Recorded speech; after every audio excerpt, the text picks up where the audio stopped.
C'est ici, au numéro 30 de l'avenue Philippe-Auguste, que Mireille Knoll a été lâchement assassinée vendredi dernier.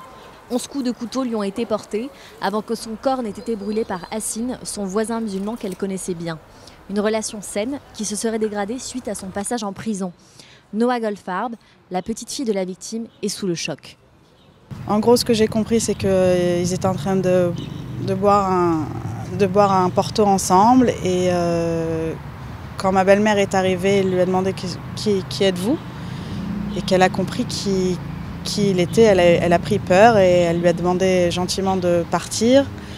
D'après ce que j'ai compris, il est sorti, mais il est revenu. C'était prémédité, il savait ce qu'il voulait faire et il avait ça en tête. À mon avis, il a été radicalisé et donc passé à l'acte, en sachant que mamie était juive, on ne l'a jamais caché. Donc sûrement que voilà, c'était une chose à faire en sortant de prison. Une main courante avait été déposée par l'aide à domicile de Mireille contre l'agresseur qui avait abusé sexuellement de sa fille de 12 ans. C'est vrai qu'on pensait qu'il avait une vengeance par rapport à cette dame plutôt que par rapport à Mireille. Mais en fait, à mon avis, dans l'année où il a été en prison, il s'est un peu plus radicalisé. Et c'est là qu'il a fait une différence entre ce qu'il était et ce qu'il est devenu.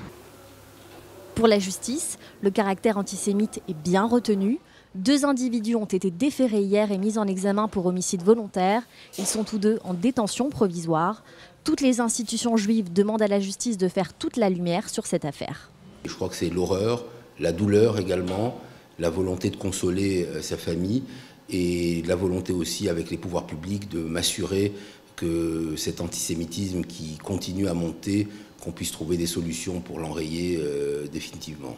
La société française est malade de l'islamisme radical, elle est malade de la haine et de l'antisémitisme, et que c'est à l'État d'essayer de mettre tout en œuvre pour trouver des solutions pour éradiquer ces maux.